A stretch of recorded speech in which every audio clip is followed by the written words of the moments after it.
Hi folks, I'll just show you my new pile of MDF board.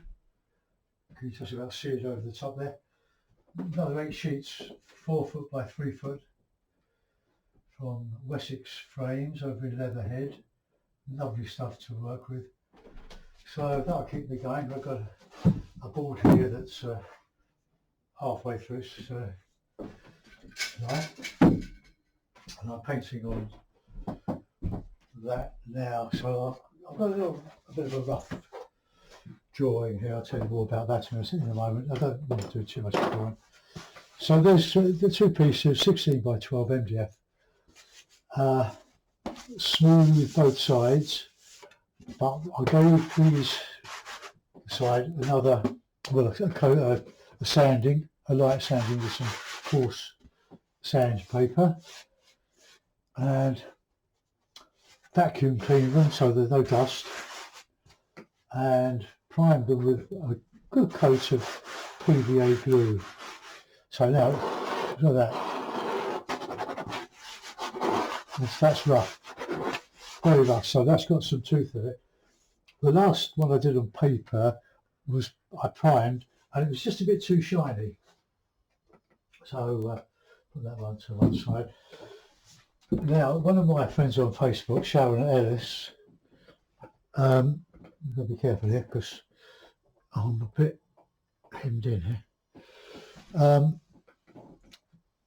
I just had a quick look at her site, her Facebook site, and the banner photograph was absolutely superb. I thought it was just a bit of distance and some water and banks.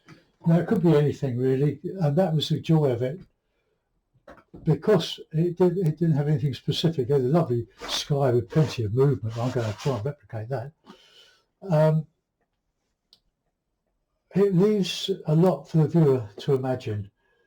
It's probably why Impressionists were so popular, or are so popular, is that they didn't do great detail or anything really finished.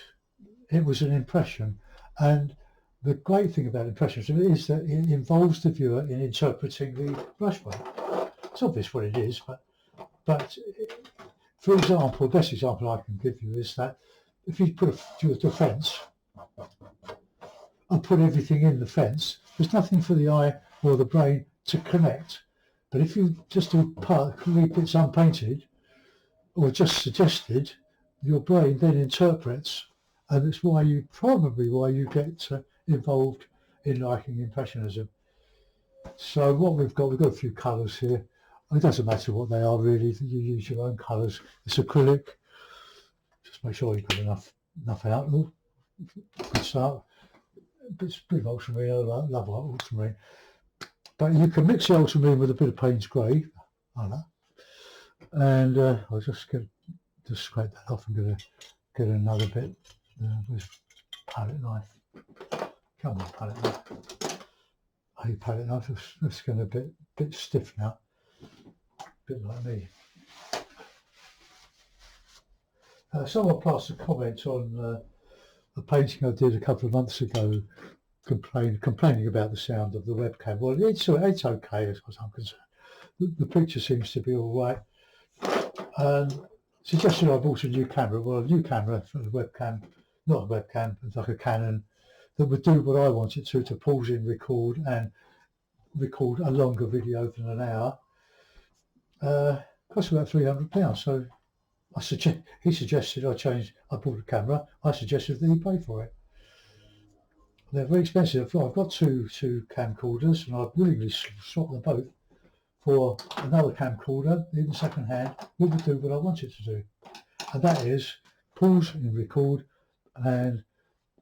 continuously for more than an hour if need be. Okay, rant over.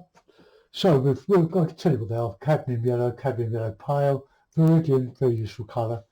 Probably won't use it. Burnt umber in lieu of burnt sienna, which I haven't got. And I don't like any of the acrylic burnt siennas that I've tried. They're all too light. The the nearest come to it is the burnt sienna in Winton or artist quality Winsor & Newton paints. It's a dark red rather than just a wishy-washy colour like that, really. So any suggestions there would be welcome. Most of my colours are fairly inexpensive, but that much expensive. Wilko's £2 now, if you can get it. They stopped the colour range, but they brought some of them back. I'm going to go over there possibly later on and see if I can maybe have a bike ride over there to Sutton. It's about 3 miles. I'm going to Wilko's there. Right, okay, so let's start with the background. Get that sorted out. I'll use this very nice brush. Got my cup of tea.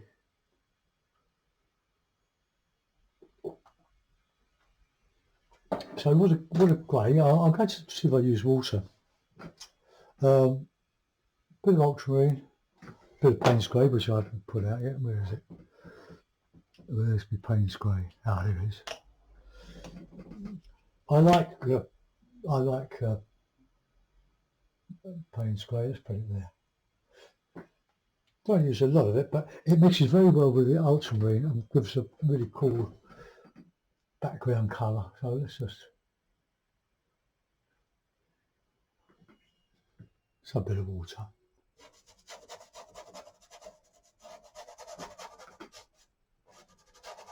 So this could be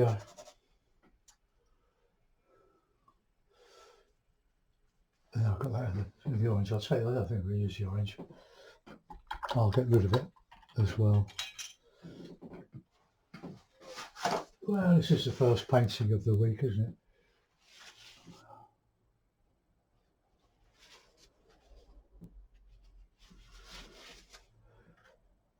I don't really like cadmium orange. Sure, there are better ones. Best to make them out of yellow and red. Now put it all on my fingers.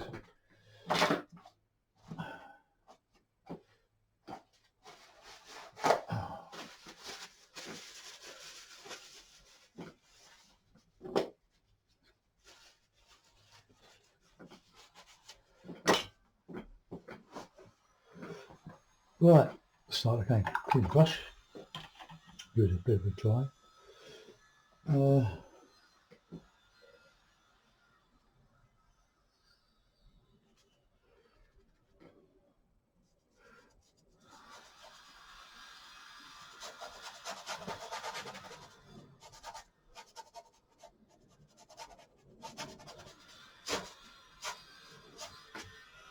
Right, okay, now we've developed that. Now, I'm giving Sharon a lot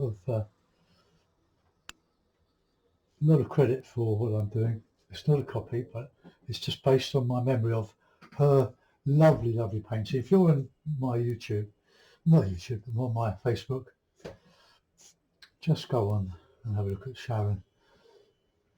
Sharon's work. So it's a wonderful impression. Just all right. Okay, well, let's get some sky, a bit of water, just water. I will have a blue sky. It's just got a thin coat on.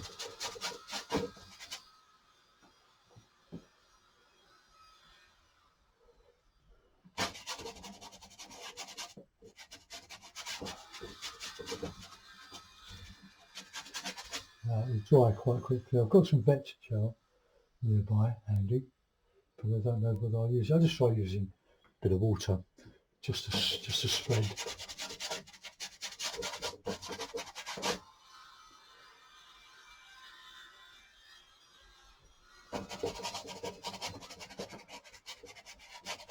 You can prime with a colour if you wish. You can, but just make sure it's dry when you paint over it. Acrylic dries very quickly. You should always use a hairdryer.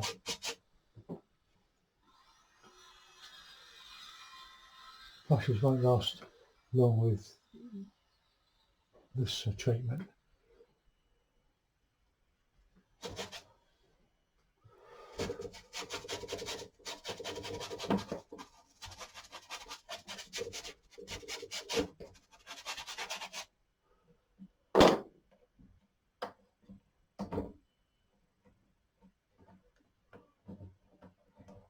just tie up a little bit.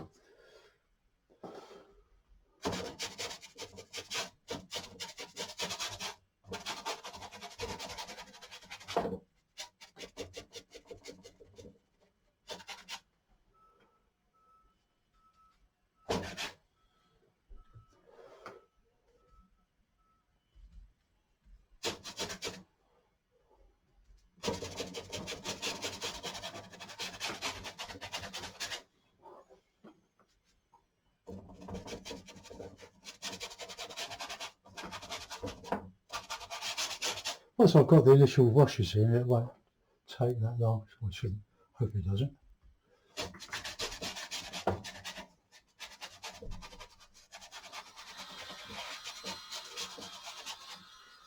Oh, make my arm ache.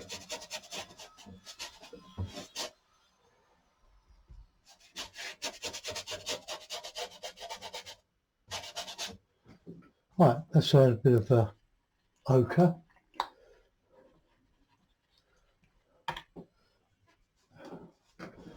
Just add a bit of ochre with that.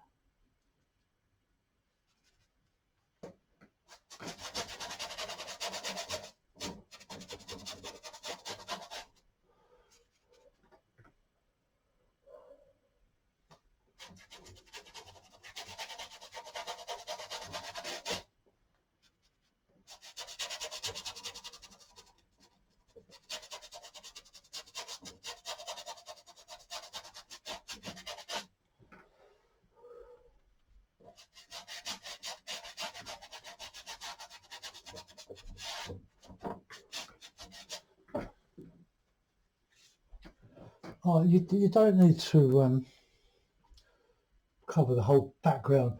You can let some of the colour of the board show through. Just want to reduce some of that strength of that background. Okay, now here we go. Now this is where Sharon really pulled out the stops.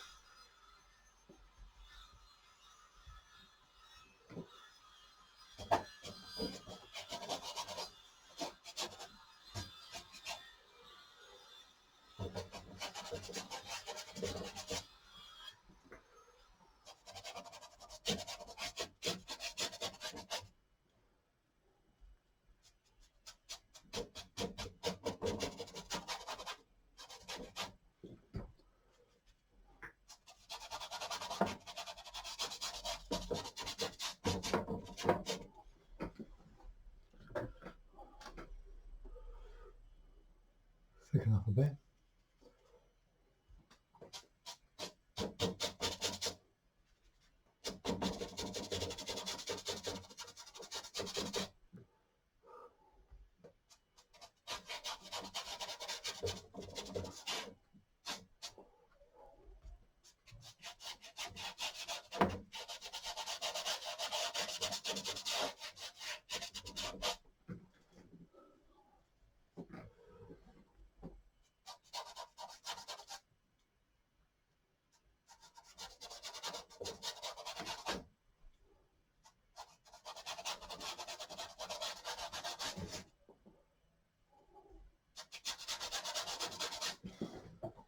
All right, let's go back to that later. Let's see if we get a bit of background in.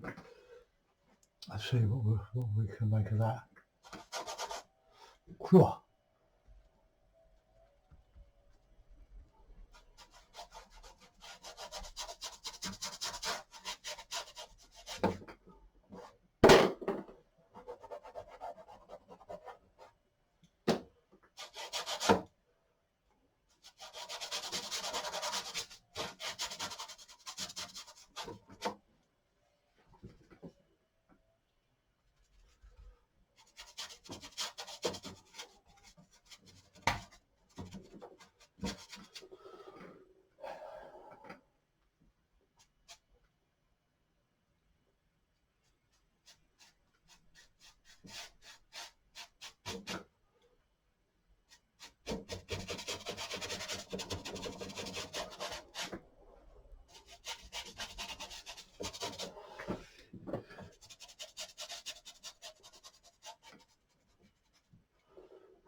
You'd almost be looking over Saltmarsh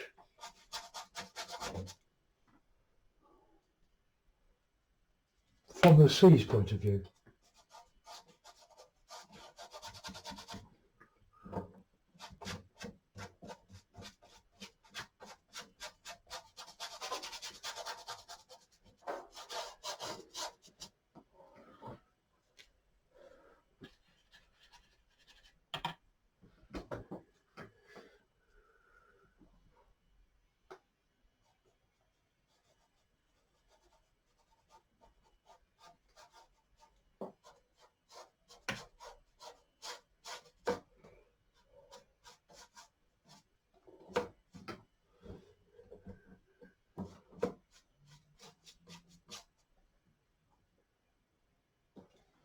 Let me see, let me see.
I'm enjoying this. Where to brush out?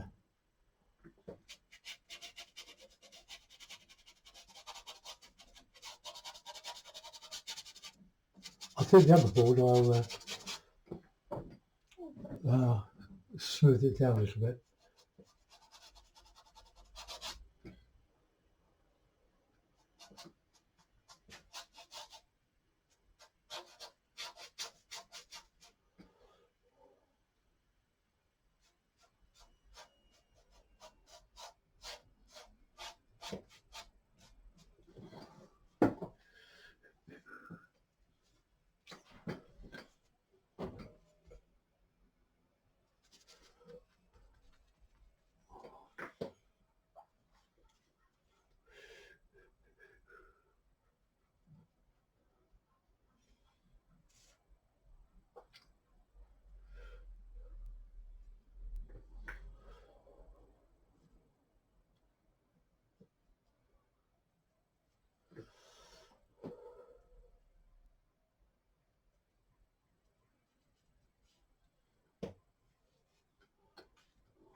Just try and put a little bit of illusion of detail, something going on.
Bit of Payne's clay, bit of brown.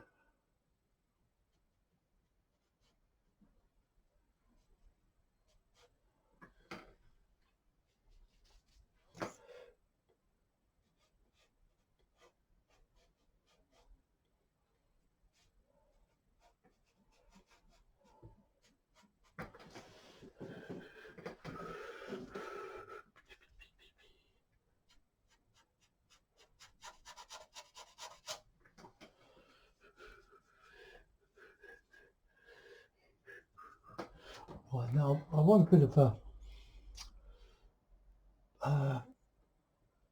bit of tree stuff.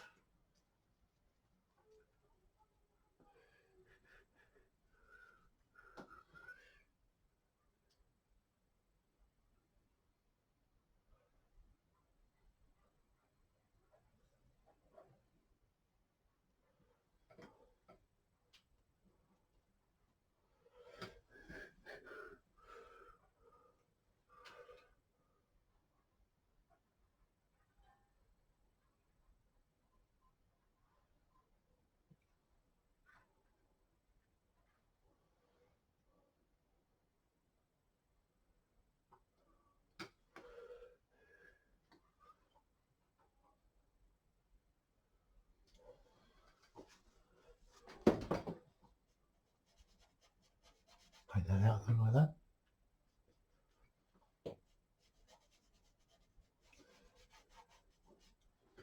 Yeah.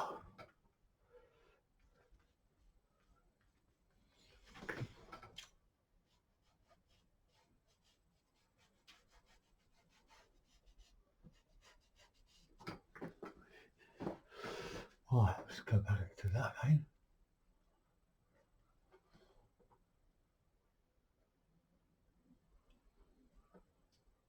Just some light shining on trees.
Well, I'll put it in the frame, we'll have a look at it. So there it is. I've only used one brush.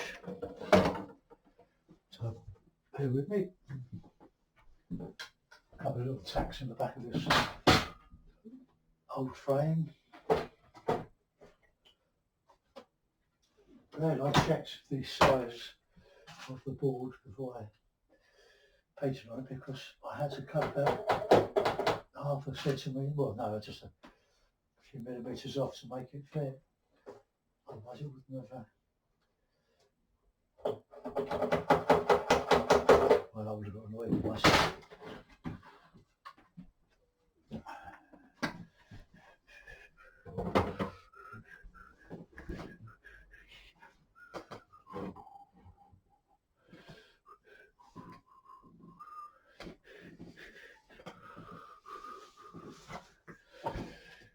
Oh,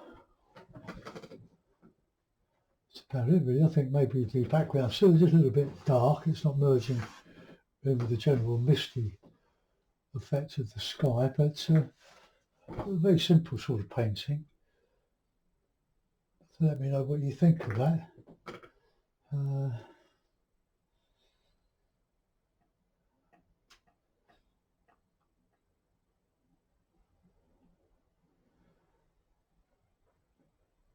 Sort of saltmarsh, but with a difference.